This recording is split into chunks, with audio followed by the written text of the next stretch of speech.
सबके जीवन में ऐसा प्रसंग अवश्य आता है कि सत्य कहने का निश्चय होता है हृदय में, किंतु मुख से सत्य निकल नहीं पाता।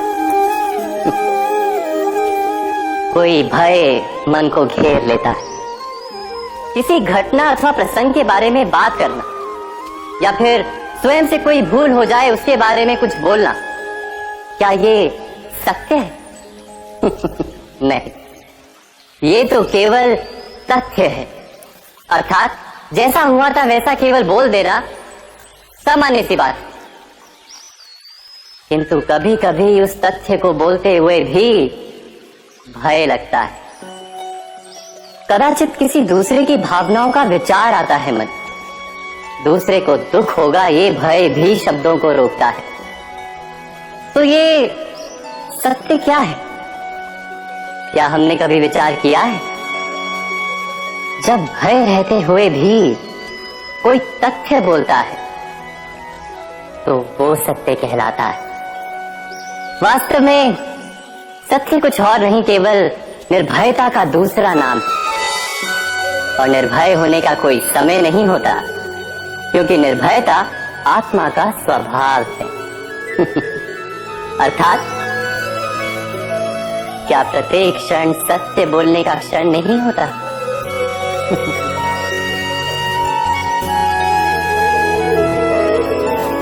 स्वयं विचार कीजिए।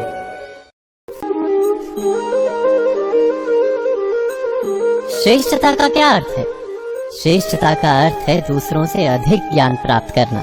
अर्थात मूल्य इस बात का नहीं कि स्वयं कितना ज्ञान प्राप्त किया, मूल्य इस बात का है कि प्राप्त किया हुआ ज्ञान अन्य लोगों से कितना अधिक है। अर्थात श्रेष्ठता की इच्छा ज्ञान प्राप्ति को भी एक स्पर्धा बना देती है। और स्पर्धा में विजय अंतिम कब होती है?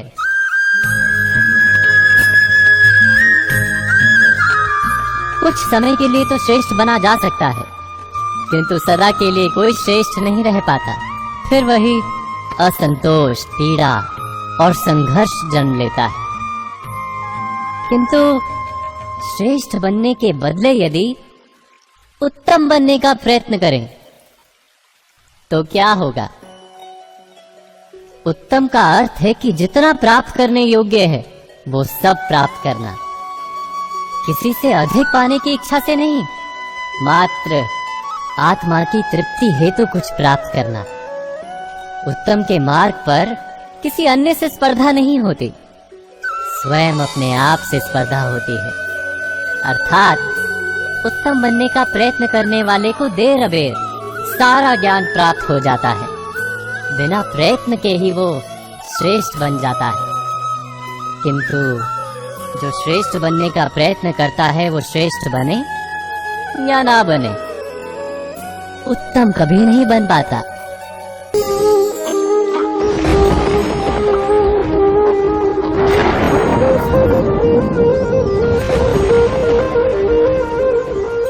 सपनों और पूर्वाभासों के आधार पर हम भविष्य के सुख दुख की कल्पना करते हैं। भविष्य के दुख का कारण दूर करने के लिए हम आज योजना बनाते हैं। किंतु कल के संकट को आज निर्मूल करने से हमें लाभ मिलता है या हानि पहुंचती है, ये प्रश्न हम कभी नहीं करते। सत्य तो ये है कि संकट और उसका निवारण साथ जन से, व्यक्ति के लिए भी और सृष्टि के लिए भी।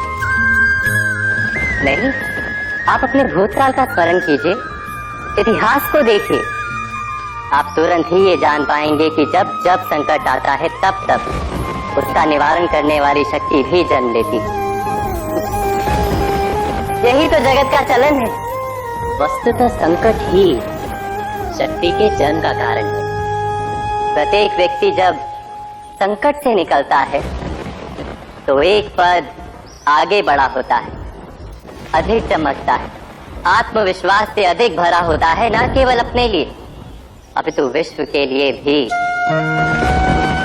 क्या ये सत्य नहीं?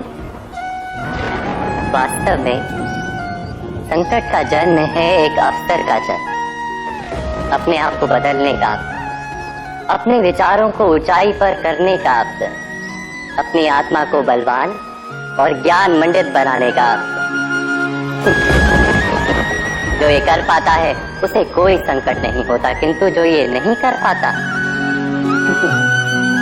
वो तो स्वयं एक संकट है विश्व के लिए। विचार कीजिए।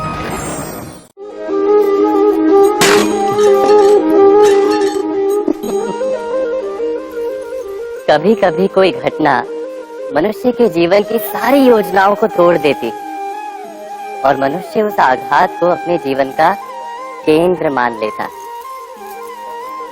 पर क्या भविष्य मनुष्य की योजनाओं के आधार पर निर्मित होते हैं? नहीं।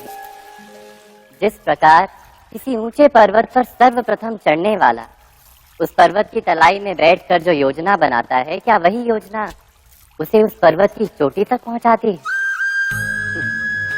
नहीं। वास्तव में वो जैसे जैसे ऊपर चढ़ता है वैसे वैसे उसे नई नई चुनौतियां, नई नई विडंबनाएं, नए नए अवरोध मिलते हैं। प्रत्येक पद पर वो अपने अगले पद का निर्णय करता है। प्रत्येक पद पर उसे अपनी योजनाओं को बदलना पड़ता है। कहीं पुरानी योजना उसे खाई में ना ढकेल दे।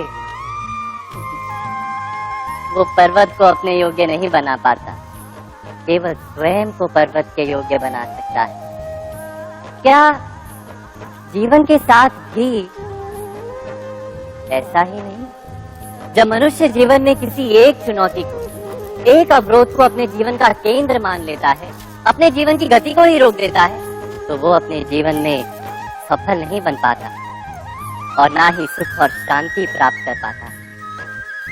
अर्थात जीवन को अपने योग्य बनाने के बदले स्वयं अपने को जीवन के योग्य बनाना ही सफलता और सुख का एकमात्र मार्ग नहीं। स्वयं विचार कीजिए।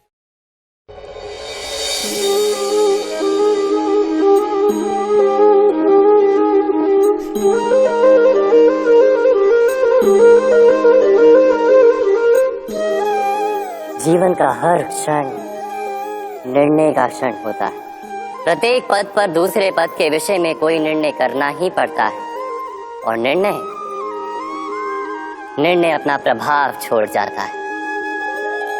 आज किए गए निर्णय भविष्य में सुख अथवा दुख निर्मित करते हैं, ना केवल अपने लिए, अपने परिवार के लिए भी, आने वाली पीढ़ियों के लिए भी।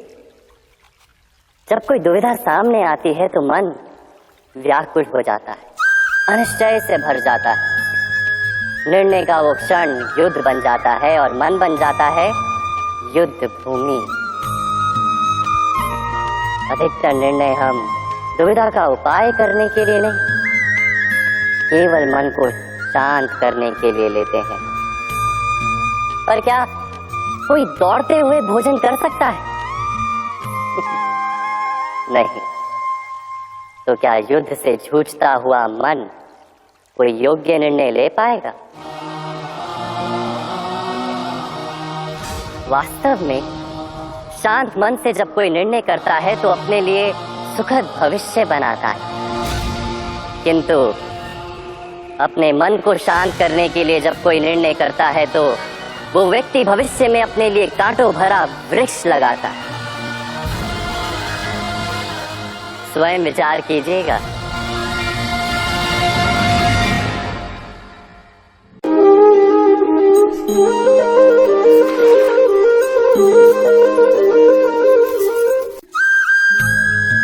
जीवन में आने वाले संघर्षों के लिए जब मनुष्य स्वयं को योग्य नहीं मानता, जब उसे अपने ही बल पर विश्वास नहीं रहता, तब वो सद्गुणों को त्याग कर दुर्गुणों को अपनाता है। वस्तुतः मनुष्य के जीवन में दुर्जनता जन्म ही तब लेती है जब उसके अंतर में आत्मविश्वास नहीं होता। आत्मविश्वास ही अच्छाई को धारण करता है। ये आत्मविश्वास है क्या?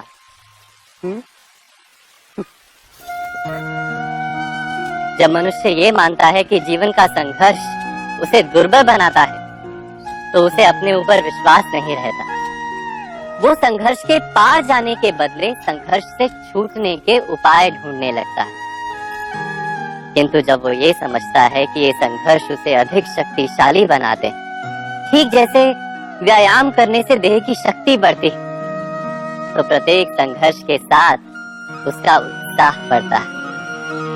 अर्थात आत्मविश्वास और कुछ भी नहीं, मन की स्थिति जीवन को देखने का दृष्टिकोण मात्र है, और जीवन का दृष्टिकोण तो मनुष्य के अपने वश में होता है।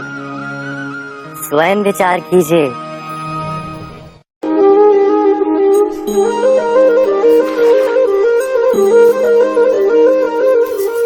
पिता सदा ही अपने संतान के सुख की कामना करते हैं, उनके भविष्य की चिंता करते रहते हैं। इसी कारणवश सदा ही अपने संतानों के भविष्य का मार्ग स्वयं निश्चित करने का प्रयत्न करते रहते हैं। जिस मार्ग पर पिता स्वयं चला है, जिस मार्ग के कंकड़ पत्थर को स्वयं देखा है, मार्ग की छाया, मार्ग की धूप को स्वयं जाना है, उसी मार्ग पर उसका पुत्र भी चले, यही इच्छा रहती है हर पिता की। निस्संदेह उत्तम भावना है ये, किंतु 3 प्रश्नों के ऊपर विचार करना हम भूल ही जाते हैं। कौन से प्रश्न? प्रथम प्रश्न, क्या समय के साथ प्रत्येक मार्ग बदल नहीं जाते? क्या समय सदा ही नई चुनौतियों को लेकर नहीं आता? तो फिर बीते हुए समय के अनुभव नई पीढ़ी को किस प्रकार लाभ दे सकते हैं? दूसरा प्रश्न, क्या प्रत्येक संतान अपने माता पिता की छवि होता है? हाँ, संतानों को संस्कार तो अवश्य माता पिता देते हैं, किंतु भीतर की क्षमता तो ईश्वर देते हैं। तो जिस मार्ग पर पिता को सफलता मिली है, विश्वास है कि उसी मार्ग पर उसकी संतानों को भी सफलता और सुख प्राप्त होगा।